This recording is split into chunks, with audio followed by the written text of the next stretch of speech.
At the time, I first realized I might be fictional.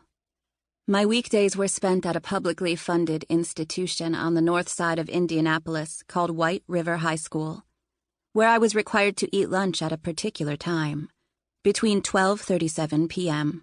and 1:14 p.m., by forces so much larger than myself that I couldn't even begin to identify them. If those forces had given me a different lunch period, or if the table mates who helped author my fate had chosen a different topic of conversation that September day, I would have met a different end, or at least a different middle. But I was beginning to learn that your life is a story told about you, not one that you tell. Of course, you pretend to be the author. You have to. You think, I now choose to go to lunch, when that monotone beep rings from on high at 12:37. But really, the bell decides. You think you're the painter, but you're the canvas. Hundreds of voices were shouting over one another in the cafeteria, so that the conversation became mere sound, the rushing of a river over rocks.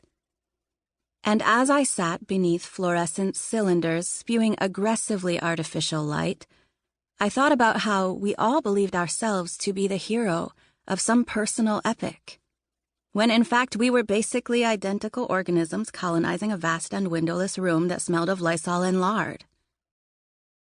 I was eating a peanut butter and honey sandwich and drinking a Dr. Pepper.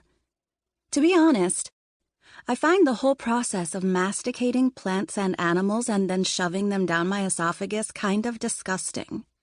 So I was trying not to think about the fact that I was eating, which is a form of thinking about it. Across the table from me, Michael Turner was scribbling in a yellow paper notebook. Our lunch table was like a long-running play on Broadway. The cast changed over the years, but the roles never did. Michael was the artsy one. He was talking with Daisy Ramirez, who'd played the role of my best and most fearless friend since elementary school.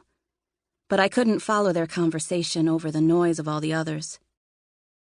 What was my part in this play? The sidekick. I was Daisy's friend, or Ms. Holmes's daughter. I was somebody's something.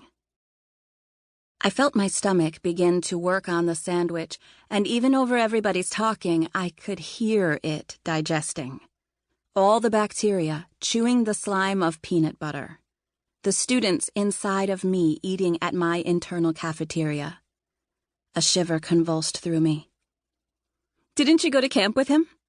Daisy asked me. "With who?" "Davis Pickett," she said.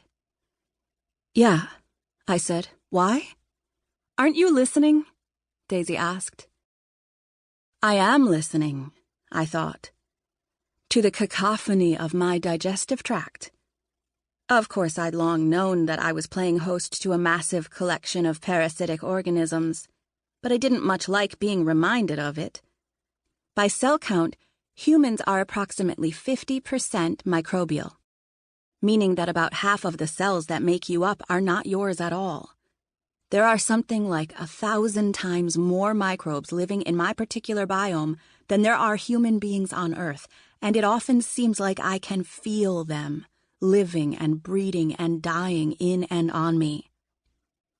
I wiped my sweaty palms on my jeans and tried to control my breathing. Admittedly, I have some anxiety problems, but I would argue it isn't irrational to be concerned about the fact that you are a skin-encased bacterial colony. Michael said, "His dad was about to be arrested for bribery or something, but the night before the raid, he disappeared. There's a $100,000 reward out for him." "And you know his kid," Daisy said. "Knew him," I answered. I watched Daisy attack her school-provided rectangular pizza and green beans with a fork. She kept glancing up at me, her eyes widening as if to say, "Well?" I could tell she wanted me to ask her about something, but I couldn't tell what, because my stomach wouldn't shut up, which was forcing me deep inside a worry that I'd somehow contracted a parasitic infection. I could half hear Michael telling Daisy about his new art project in which he was using Photoshop to average the faces of 100 people named Michael. And the average of their faces would be this new 101st Michael, which was an interesting idea, and I wanted to listen. But the cafeteria was so loud, and I couldn't stop wondering whether there was something wrong with the microbial balance of power inside me. Excessive abdominal noise is an uncommon, but not unprecedented, presenting symptom of infection with the bacteria Clostridium difficile, which can be fatal. I pulled out my phone and searched human microbiome to reread Wikipedia's introduction to the trillions of microorganisms currently inside me. I clicked over to the article about C. diff, scrolling to the part about how most C. diff infections occur in hospitals. I scrolled down farther to a list of symptoms, none of which I had, except for the excessive abdominal noises, although I knew from previous searches that the Cleveland Clinic had reported the case of one person who died of C. diff after presenting at the hospital with only abdominal pain and fever. I reminded myself that I didn't have a fever, and myself replied, "You don't have a fever yet."